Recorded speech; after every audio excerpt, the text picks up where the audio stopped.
우리 후보님이 생각하는 페미니즘은 뭐고, 페미니즘이 이 남녀 교제에 영향을 준다, 못 만나게 만든다, 이 생각 여전히 하시는지. 그래서 저는 페미니즘이라고 하는 것은 휴머니즘의 하나로서 여성을 인간으로서 존중하는 그런 것을 저는 페미니즘이라고 생각합니다. 글쎄요. 페미니즘은 휴머니즘의 일부라고 이야기를 하시는 놀라운 말씀을 들어서 구조적 성차별을 극복하기 위한 제도 중에 하나가 이제 성인지 예산 제도입니다. 그런데 후보님 이렇게 말씀하셨던 것 같아요. 성인지 예산이 30조 원인데 이거 일부만 떼면 북한 핵 위협으로부터 막을 수 있는 무기 살 수 있다, 이 말씀하셨거든요.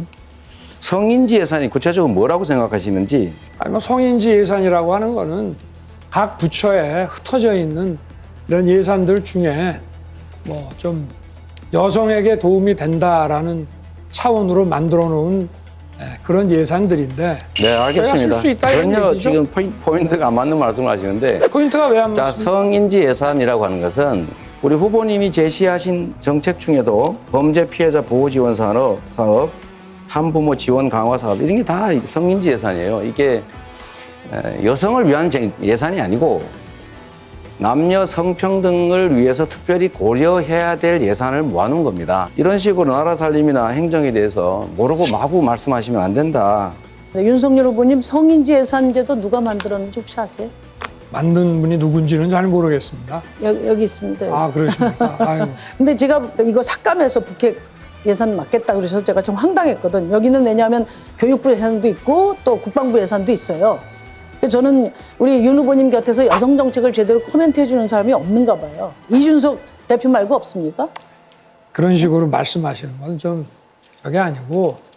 저는 저 발언을 보고 기존의 윤석열 후보가 지금까지 쭉 보여줬던 뭐 갈라치기나 이대남에 집중하기 위한 그런 표심구애, 이런 끝에 마지막 방송 토론에서 이렇게 한마디 던지는데 애따 인정해주마, 뭐 이런 느낌으로 받아들였습니다. 인정해주마. 옛다 인정해주마. 예, 진정성이 느껴지지 않는. 예.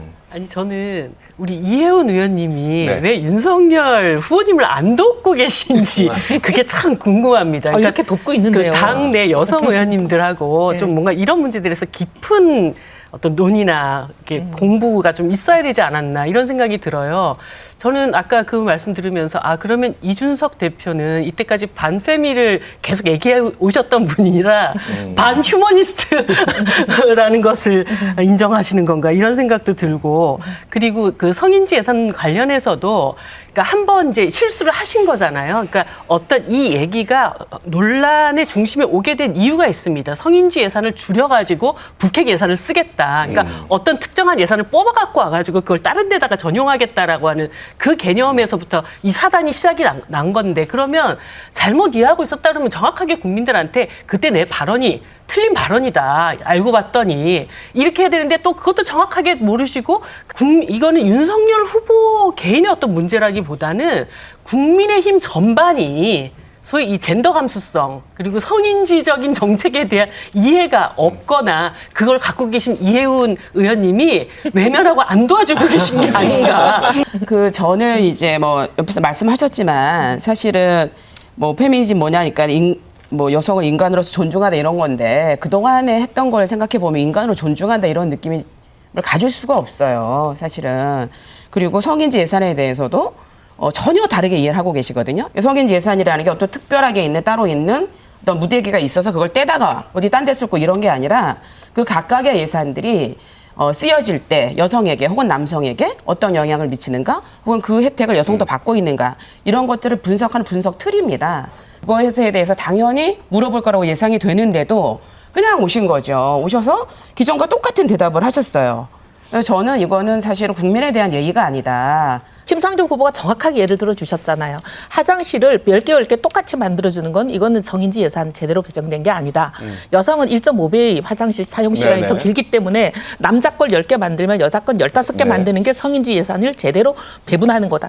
그런 개념에서 모든 예산마다 그 젠더 퍼스펙티브를 평가하는 게 있고, 그래서 항상 기재부가 발표하는 게 우리나라 총 예산 600조 중에 올해는 성인지 예산이 34조다 얼마다 발표하는 게 있거든요. 이게 이제 성인지 예산으로 골라 골라낼 수 있는 게 있다라는 말씀을 드립니다. 네. 무대기로 있지 않은데 마치 무대기로 있는 것처럼 얘기하고 다시 떼서 어디다 쓸 수 근데 있는 거기서 것처럼 얘기하는 것 어떻게 자체가 돈을 빼가지고 예를 전용을 들면- 합니까? 아니 어떤 왜냐하면 돈을? 화장실 5칸을 없애요.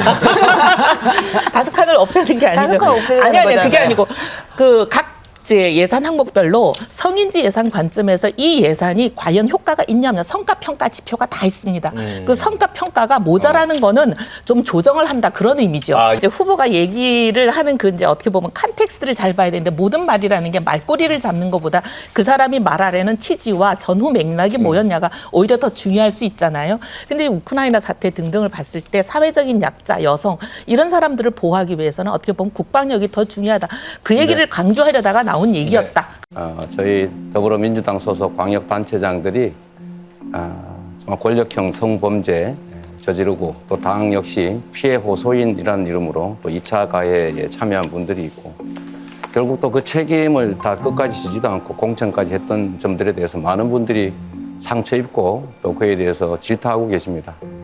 죄송하다는 말씀을 먼저 드리고 시작하도록 하겠습니다. 이재명 후보님께 네. 안희정 씨 이 성폭력 2차 가해자가 선본에서 일하고 있다는 얘기를 전해드렸어요.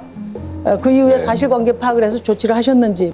누군지 알아야 제가 찾아볼 텐데 지금 선대위에 최하 2,000명 가까이 있기 때문에 저희가 지금 미리 그렇게 피해자한테라도 확인해보는 절차라도 거치시는 네, 그런 네. 정성은 있으셔야 되지 않습니까? 네. 좀 너무하신 거 아니세요? 이 영상에 나오지 않은 그 뒷부분이 정말 더 문제적이었다고 보거든요. 네. 이재명 후보가 끝까지 심상정 후보한테 그 사람 누군지 나한테 내일 전화 한 통 해달라. 문자를 달라. 이 얘기를 이제서야 하는 겁니다. 이게 지금 벌써 1차 토론 때 이 얘기가 나온 지가 네. 얼마가 지났는데 사실 2차 가해자 중에 선본에서 일하는 사람 누구인지 인터넷에 검색만 해봐도 나옵니다. 누군지 매몰라요. 그런데 제가 볼 때는 그 일에 대한 책임을 이때까지 잊고 있다가 방기하고 있다가 오늘 갑자기 질문 나오니까 저렇게 그냥 임기응변하신 거예요. 저는 아까 말씀 그 모두에서 그 권력형 성범죄에 대해서 진정성 있게 사과한 일이라고 한다면 그 일에 대한 약속과 책임을 이행하고 와서 오늘 이 얘기를 해야 되는 거죠. 근데 전혀 그 문제에 대해서 2,000명이나 돼서 내가 그 사람이 누군지 몰랐다. 아니 그거를 파악하는 것이 그렇게 어렵습니까? 2,000명이면 어떻고 2만 명이면 어떻습니까? 근데 그런 것에 대한 책임이 뒤따르지 않은 오늘 또다시 선거 막판을 앞두고 2030 여성들을 향해서 이렇게 얘기하는 거 정말 여성들 표심 이런 식으로 자꾸 갖다 쓰시지 않았으면 좋겠어요.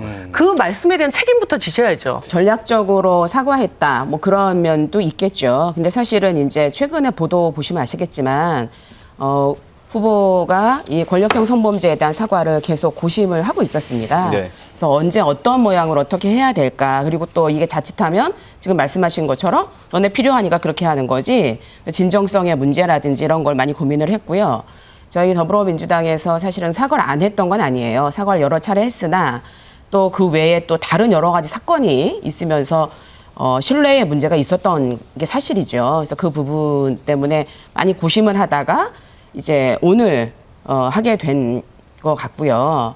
그다음에 이제 이정미 의원님이 말씀하신 내용 충분히 이해합니다. 그런데 이제 후보가 그 공개적인 속상에서 다 못할 수 있는 말들이 있다는 거는 조금 양해해 주시면 좋을 것 같아요. 저희가 그렇게 무대뽀로 모르는 쇠하고 모르는 척하고 그러지는 않습니다. 그게 말씀을 못할 일입니까? 그 제기를 받았고 그 문제를 해결했습니다라든가 한마디로 사과는 여러 번 했잖아요. 지난번 보궐선거 때도 사과해서 공천 안 하겠다고 했다가 또 공천하셨고 오늘도 사과한다고 얘기를 했지만 바로 그 이재명 후보 입에서 직접 나온 그 안희정 사건의 2차 가해자가 그 캠프에서 일을 하고 있는데 그것도 처리를 못 하시는 분이 앞으로 대한민국에 있는 수많은 성범죄 사건에 대한 권력형 성범죄 사건에 대해서 어떤 책임을 질 수 있겠는가에 대한 질문은 너무나 당연한 것입니다. 지금 대장동 사건을 시장으로서 설계하고 우리 이 후보께서 다 승인을 했음에도 검찰은 지금 이 수사를 덮었습니다. 제가 그래서 하나 제안 드리겠습니다. 이거 대통령 선거가 끝나더라도 특검 해가지고 반드시 특검 하자는 거 동의해 주시고 두 번째 거기서 문제가 드러나면 대통령이 당선돼도 책임지자 동의하십니까? 이거 보세요. 동의하십니까? 이거 보세요. 동의하십니까? 어? 지금까지 동의하십니까? 다수당으로서 수사도 다 회피하고 동의하십니까? 지금 뭐 대통령 선거가 국민학교 애들 반장 선거입니까? 정확하게 수사가 이루어지지 않고 덮었지 않습니까? 그래서 특검을 이게 하니까요. 지난 2월 25일 우리 TV 토론 이후에 다 나온 자료를 그때도 제가 말씀을 드렸고 새로이 언론에 나온 것들을 지금 말씀을 드리는 겁니다. 후보님, 그래서 특검 하자고요. 국민들한테 이게 뭡니까? 국민 여러분, 한번 보십시오. 누가 진짜 몸통인지. 이제 뭐 거짓말이 워낙 달인이시다 보니까 그러니까 마지막 영상에서 뭐라고 예. 그러고 끝냈냐. 마치 우리가 특검을 안 받는 것처럼 오해하시게 돼서 그 부분 분명히 바로잡아야 됩니다. 우리 후보가 마무리 발언에서 분명히 얘기하신 바대로 저희가 지난 반년 동안 끊임없이 특검을 요구했는데 민주당은 상설 특검을 요구하면서 여권이 추천권을 갖는 그런 특검을 주장했기 때문에 이게 안 된 거예요. 방해한 거잖아요. 다수당이고 180석 의석을 가졌는데 본인들이 방해 안 했으면 이게 법이 통과 안 되겠습니까? 근데 그 얘기를 하셨고 그래서 지금이라도 우리 후보가 받자라고 얘기하신 거예요. 의원님 여기까지 하고 또 듣도록 하겠습니다. 특검을 받자라고 하는 거를 옛날부터 맨 처음부터 우리가 얘기를 주장했죠. 했고요. 아니, 맨 처음부터 얘기를 했고요. 그다음에 아까 뭐 여러 가지 얘기를 많이 하시는데 그 실제로 구체적으로 확인이 되지 않은 사항들까지 다 얘기를 하시는 거고 또 한 가지는 모든 국민이 알고 있죠. 윤석열 후보의 주변 사람들이 얼마나 많이 그 돈과 관련된 대장동 돈과 관련된 여러 가지 얘기를 하고 있기 때문에 알겠습니다. 지금 돈 받은 놈이 돈 받은 사람이 범인이다 이런 얘기까지 하고 있지 않습니까? 유튜브에 지금? 정말 이번 대선에 굉장히 슬픈 자화상이라고 생각이 듭니다. 대통령직을 걸고 내기하듯이 이렇게 서로 얘기를 공방을 주고받고 저는 이번 대선 과정도 참 답답했지만 대선 후가 어떻게 될까 진짜 걱정입니다. 이럴 때 정치가 이제 국민들의 위기의 상황에 국민들의 삶을 돌보지 않고 이 대선 전초전이 대선 후에도 이런 그 정치 공방으로 계속 이어질까 걱정이고요. 정의당이 정말 이럴 때 균형을 잘 잡아야 되겠다. 그런 다짐을 더 한번 하게 됐습니다. 두 후보의 저 공방 속에 두 후보가 만들 대한민국이 어떤 것인지에 대해서 아주 확연히 보여줬는데요. 사실 그 윤석열 후보 저 질문을 하기 전에 모두로 꺼내든 게 저출산이었습니다. 어떻게 저출산을 꺼내들면서 대장동을 다시 또 화제로 돌립니까? 그러면 윤석열의 대한민국은 기승전 대장동 대한민국입니다. 그러면서 본인이 국정 아젠다가 없다 보니 본인의 예전 그 습관이죠. 직업 습관. 이거 보세요. 이거 검찰들이 조서받다가 원하는 답이 나오지 않으면은 하는 말이거든요. 예전 습관들이 이렇게 툭툭 나오면서 그리고 또 거짓말의 달인이라는 이런 원색적인 발언을 했는데요. 이건 분열된 대한민국 이 부분을 상징적으로 표현하는 얘기라고 생각을 합니다. 이 말이 맞고 틀리고가 문제가 아니라 국민이 보는 대통령 그 후보의 방송 토론에서 이런 그 발언들을 한다는 것은 분열의 대한민국을 그대로 상징한다라고 보여줍니다. 이 기본소득 같은 이런 보편복지를 현금으로 하게 되면 뭐 1년에 우리 이재명 후보께서 말씀하신 연 100만 원만 해도 한 50조 원이 들어가는데 성장을 위축시키는 반면에 그 효과가 크지 않습니다. 기본소득 비판을 자주 하시는데 혹시 국민의힘 정강정책 1조 1항에 기본소득 한다 이렇게 들어있는 거 아십니까? 그 기본소득은 우리 이 후보님이 말씀하신 그런 기본소득하고는 좀 다릅니다. 사과라고 말하면 사과인 것이지 내가 말하는 사과는 다르다. 그건 좀 이상한 것 같다는 생각이 일단 듭니다. 뭐 반론이 있지만 저는 국민의 동의를 얻어가면서 순차적으로 하면 된다 이렇게 말씀드리고 기본소득이 이름은 같아도 그 안에 내용이 워낙 다른 것들이 많다. 그래서 저희 정강정책에 있는 기본소득하고 지금 이재명 후보 쪽이 얘기하는 기본소득하고는 이름은 같지만 완전히 천지차예요. 달라요? 저희는 얘기하는 것이 기존에 여러 개로 나눠져 있는 사회복지 서비스, 그다음에 기초생활보장, 그다음에 사회보험 이런 걸로 마구 나눠져 있는 것들을 다 통합해서 대체하는 개념의 기본소득이기 때문에 현재 있는 모든 복지 혜택에다가 전 국민 소득 따지지 않고 자산 따지지 않고 묻지도 따지지도 않고 그냥 월 8만 원씩 주느라고 50조가 드는 그런 기본소득과 다르다. 그걸 말씀을 드리고 근데 여러 가지 다르다고 그러셨는데 바로 거기서 나오는 게 이재명 후보는 농어촌 기본소득, 청년 기본소득 그런 걸 얘기한 게 아니라 전 국민에게 묻지도 따지지도 않고 월 8만 원씩 주는데 1년에 50조 쓰겠다는 그 기본소득을 얘기하신 거라는 것을 분명히 짚어야 됩니다. 그래서 바로 그러기 때문에 지금 설명하신 그 이유 때문에 그 기본소득이 우파적인 정책이다 이런 얘기를 듣는 거예요. 왜냐하면은 결과적으로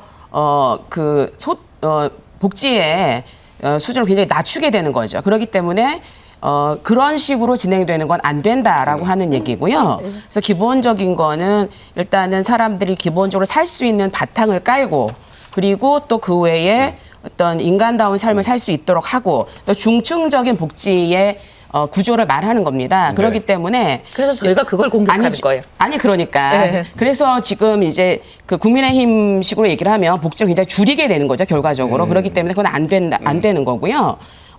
오히려 지금 이제 농어민이라든지 청년 이렇게 다양한 계층별로? 부분부터 시작을 예. 해서 그다음에 그것들을 위해서 국민들 전체들이 기본을 까는 수준이 어느 정도일까? 그래서 저희가 얘기하는 거는 지금 말씀하신 대로 있는 복지 혜택을 다 줄이고 이런 건 아닙니다. 있는 복지 혜택을 두고 그러면서 더 중층적으로 보태야 되는 부분들도 찾아서 보태면서 이거를 평탄화 이렇게 할 수 있는 그런 과연 이제 우리가 다 재원이 부족하다 뭐 말들을 많이 하시는데 그 50조의 가성비를 가장 극대화할 수 있는 방식으로 이 복지를 어떻게 할 것인가 이거를 지금 논의하고 있는 거예요. 그럴 때 지금은 코로나 시대가 우리에게 알려준 큰 교훈이 있지 않습니까? 한마디로 이 불평등을 해소하는 데 재원을 가성비 있게 써야 된다. 그런 점에서 8만 원씩 나눠주는 것보다 정말 하루하루 끼니가 지금 걱정되는 그런 사람들 그리고 피해를 입은 소상공인들 이 사람들에게 적절하게 어떻게 더 많이 나눠줄 것인가 이것이 지금 논쟁점이지 복지와 관련해서 기본소득 을 접근할 때 찬반의 입장으로 접근하는 입장은 아니라고 생각합니다. 각 당에서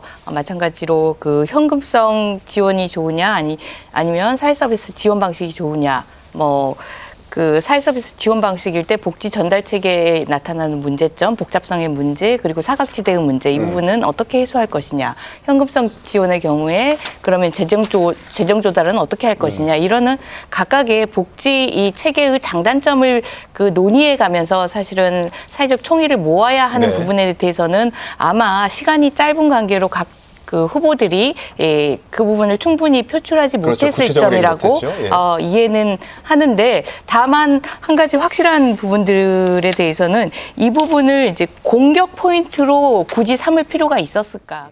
Stay